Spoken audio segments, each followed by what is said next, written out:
A ver, no nos hace falta para este tema que estemos en la semana de estreno de 50 sombras de Grey. No. O la 60 o la que sea. No. ¿Sí? No. Y si bien nosotros intentamos ponerle todo el tiempo una buena sonrisa a la mañana, hay temas que, incluso que por ahí provocan naturalmente una risa a nosotros, pero lo queremos tratar también seriamente como cada uno de ustedes se merece, porque puede que sea un tema, me imagino en algunos casos, o en muchos casos, preocupante. ¿Sí? Hoy hablamos del placer con el doctor Miguel Palmieri. ¿Qué es exactamente el placer? Ya que no quisiste, Miguel, remitirte solamente al placer que otorga el sexo. Claro. El año pasado, cuando empecé la columna, uno de los primeros temas que toqué fue ansiedad sexual. Sí. Y dije que en ese momento era una de las consultas más frecuentes que teníamos en menores de 40 años. Bien, en esta parte del año decidí empezar con el tema del placer, porque uno mira a nivel de consultorio gran cantidad de parejas anémicas de placer. Anémicas, es decir, Anémica, como que les falta, claro, sabe que la anemia es la disminución de la hemoglobina, disminución de glóbulos rojos, es decir, sabemos que es la anemia. Bueno, una anemia de placer. Es como en este momento donde pareciera que todo es consumista, que tengo digamos, a la mano consumir y tener todo para tener placer. Y entonces dije, ¿qué está pasando? Que muchas de estas parejas que empezaron a lo mejor teniendo placer, y ya voy a hablar de qué placer me refiero, pasado un determinado tiempo envejecen rápidamente. Parejas jóvenes envejecidas, les llamo yo. Sí. Y uno de los elementos básicos es que aquello que era tan sencillo y tan andar a favor de la corriente, que era el placer en los primeros momentos, se ha ido convirtiendo en algo desconocido. Sí. Y entonces empecé a ver cómo lo enfocábamos, ya no solo desde el placer sexual, sino también desde el placer en general. El placer ha sido, yo diría, uno de los grandes elementos que ha tenido blancos negros, River Boca, detractores y defensores. Ya desde los griegos en su momento, Platón nos decía que lo ideal del placer era el justo medio, decía él, Sí. ¿no? Apareció, Aristóteles también reafirmó esto, y apareció un señor en esa época que se llamaba Epicuro, que creó una filosofía relacionada al placer. Después se llamó hedonismo. Ahora, el placer es ese estado, esa sensación, algunos dicen sentimiento, yo no lo llevaría a ese nivel, de sentir que estoy gustando, disfrutando de algo, de un momento. Y uno siempre lo asocia, si preguntáramos acá, un momento de placer. Por ejemplo, yo te digo, ¿qué momento de placer tuviste hoy día? Hoy, Coco. Hoy. Hoy. El desayuno. El desayuno. ¿Bajo? Lo mismo, un mate en la mañana muy temprano. Perfecto. ¿Adri? La música, cuando me La subo al música. auto. Bien. Fíjate, no habló ninguno habló de placer sexual. Tampoco lo diríamos acá. Quizá porque no lo seguramente, tuvimos. ¿no? Claro. Bien, quizá porque no lo tuvieron. Bueno, pero quiero decir, se asocia Llámame mucho al mañana.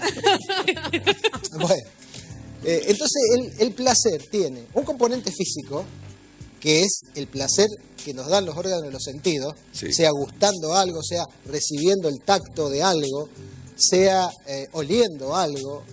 Eso es placer dentro del aspecto físico, ¿no? El comer algo. Pero también hay un placer desde el punto de vista de lo emocional.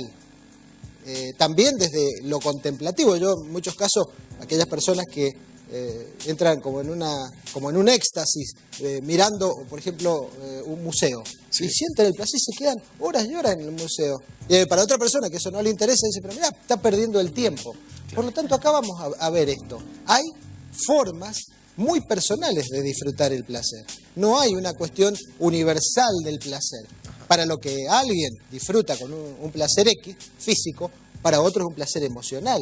Para otro es el placer de ese contacto, de esa mirada que tenés en el día a día con tu hijo cuando le estás dando un desayuno. ¿Y ese placer se despierta en algún momento de la vida cuando tomamos conciencia de un montón de cosas que nos suceden?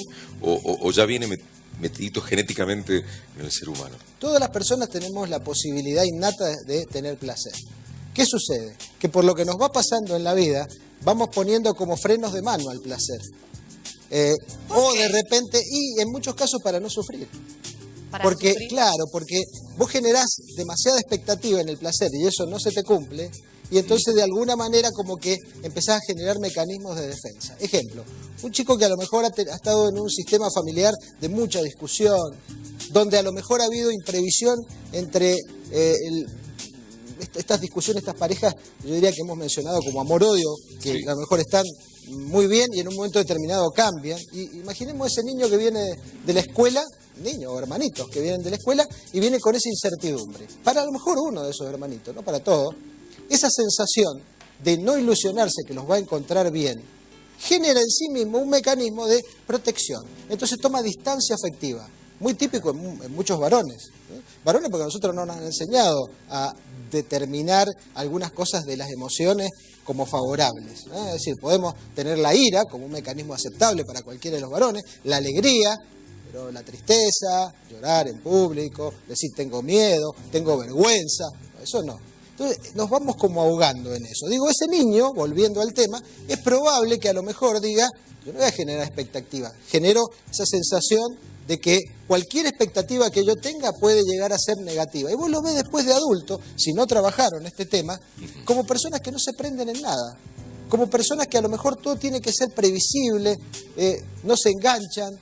Ahora, el problema es que si vos no te enganchás en eso, el mensaje que le estás dando, en este caso vamos a suponer que es un padre a un hijo, es un mensaje de que la vida es una cuestión chata. Y ahí volvemos al tema de las parejas jóvenes envejecidas. Ahí quería ir, que me quedó picando eso que dijiste, esas parejas jóvenes que envejecidas, que dijiste que se da muchísimo. ¿Por qué?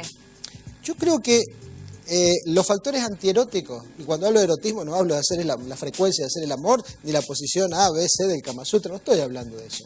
Estoy hablando de que en realidad la novedad de estar, de compartir y de armar un nosotros, que era muy sencillo y hasta era, yo diría, algo no solo divertido, sino que era algo que buscaba en el día a día, pasado 2, 3, 4 años, cuando empiezan a aparecer los factores antiróticos, ya te empiezo a ver cómo sos, ya empiezan a aparecer los factores del dinero, se empezó a meter tu familia de origen, empezó a aparecer aquellos cambios de carácter.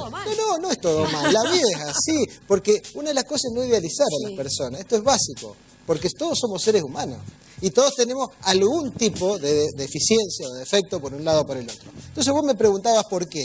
¿Y qué sucede? Que de repente cuando dejamos la barca que vaya río abajo, no remo. Ahora, cuando se empieza a hacer cuesta arriba, no nos enseñaron a remar con este tema. Y entonces, ¿qué hacemos? Nos entregamos mansamente a la monotonía. La rutina mata el amor. No es la rutina lo que mata el amor. Lo que es la rutina aburrida, es la falta de novedad, es el no tener placer. Ahora, un placer no es necesariamente el placer solo genital, porque es de corto plazo. Pero el placer de la tranquilidad. Yo hay algo que llamo el erotismo de la tranquilidad. Si vos estás tranquilo en tu sistema, sea laboral, sea familiar, sea de pareja, estás predispuesto de otra manera. El erotismo de la risa o de la diversión. Es decir, yo salgo con mi pareja a ver una película, pero lo que voy a ver es un drama terrible. Ojo, yo no estoy en contra de los dramas, inclusive voy al cine, los veo, pero digo, en determinado momento es como que te terminás asfixiando. O veo una película de terror. Probablemente sí te va a dar algún tipo de placer quizás verlo, pero a veces es como que se va repitiendo esto. ¿Está bien buscarlo, al placer? No sé si me querés decir eso. Tenés que saber qué te gusta y qué no te gusta. ¿Viste el ejemplo que puse recién de X circunstancia o A circunstancia? Que te guste a vos. Lo interesante es qué pasa con tu pareja. Y a veces puede ser que vos tengas placer en algo y tu pareja en otro. Y, no, entonces somos totalmente distintos. Y por supuesto somos seres humanos distintos. El tema es cómo recreamos un tercer placer. El tercer placer es el placer de nosotros. O un punto de encuentro de esos placeres, digamos, independientes. O un tercer placer. ¿De acuerdo? Ahora, ¿qué sucede? Que en definitiva se asocia mucho esto al tema de que tiene que ver con la sexualidad. Y yo digo, tiene mucho que ver con el aprendizaje personal de soltarse y de entender esto, Coco. En programación neurolingüística hay un metaprograma que se llama metaprograma, lo voy a explicar muy sencillo. La programación neurolingüística piensa que los seres humanos estamos con determinadas programaciones, que venimos con determinadas programaciones. Y dentro de eso está lo que se llama metaprograma, no voy a hablar ahora de todo, 7 metaprogramas. Uno de ellos es que dice que hay personas que van a la búsqueda del placer y otros que van a evitar el dolor. A ver, suponiendo que allá arriba, a la izquierda, tengo el placer y allá arriba, a la derecha, tengo el dolor. Pareciera que es lo mismo, porque no es lo mismo. Porque si yo evito allá está el dolor, yo estoy mirando al dolor y trato de no tener dolor, No estoy mirando el placer, estoy mirando el dolor. Entonces, todo lo que hago es para evitar el dolor. Ejemplo, salgo a caminar, no porque lo disfruto, sino porque tengo miedo a que me dé un infarto, o porque tuve un dolor al pecho y el médico me dijo. Leo un libro, ¿lo leo por placer o lo leo para que no crean que yo soy una persona inculta? Fíjate, un mismo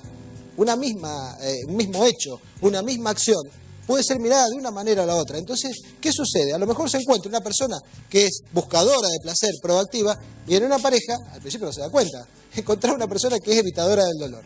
Y empiezan los choques. Empiezan los choques porque las visiones filosóficas son distintas. Por lo tanto, el tema es entender esto. Yo no voy a transformarle eso, lo que voy a hacer es conectar con esa persona.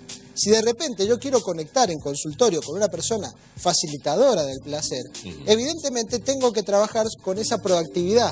Pero si quiero conectar con una persona que ve todo negativo, por más que yo le intente meter fichas positivas, mucha gente dirá, uy, esta amiga que tenía tal problema, no sé cómo hacer para meterle fichas positivas. No tenés que meterle fichas positivas. Tenés que entender que esa persona tiene ese modelo, ese programa, ese metaprograma, y que en realidad lo que uno tiene que entender es que es su forma de mirar el mundo. Ahora, lo que sí uno tiene que tratar de entender es que el placer es uno de los elementos, yo diría, novedosos, lindos, que hacen que la vida y todos los factores antieróticos y dolorosos que tenemos, que nos van a pasar.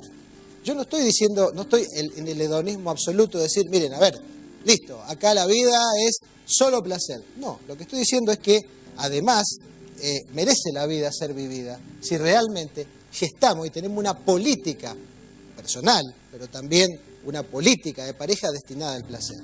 Y no hay que, perdóname, no solamente entender esto, no es lo mismo la política familiar destinada al placer, papá, mamá, placer familiar, que en ese caso no están las parejas envejecidas. Sí. La política familiar del placer en muchos casos existe. Lo que yo digo que aparece como déficit es la política de pareja del placer. Parejas de 30, 35, 40 años que tienen posibilidades, que a lo mejor las salidas que tienen son salidas placenteras, pero salen con los chicos, las actividades están relacionadas ahí, o a las casas de familia, y que cuando salen, y lo hemos dicho ya en varias ocasiones, de lo que hablan es de aquellos factores antieróticos. Del dinero, del trabajo, de los problemas que tenemos, de los problemas que tiene mamá, de lo que tiene papá, de lo que tiene la amiga, ¿no es cierto? Y entonces, claro, antes hablábamos de cualquier cosa, hablábamos de la guerra del Peloponeso, de la teoría de Einstein, todo nos parecía, de la metafísica, todo nos parecía lindo, todo nos daba atractivo. Cortábamos y levantábamos el tubo, mirá, ¿qué te parece aquello que estuvimos hablando? A lo mejor me estaba hablando 2 o 3 horas. Y no estoy diciendo que de personas de 60 años, 60, 65, 70 años. Estoy hablando de parejas jóvenes. Yo he escuchado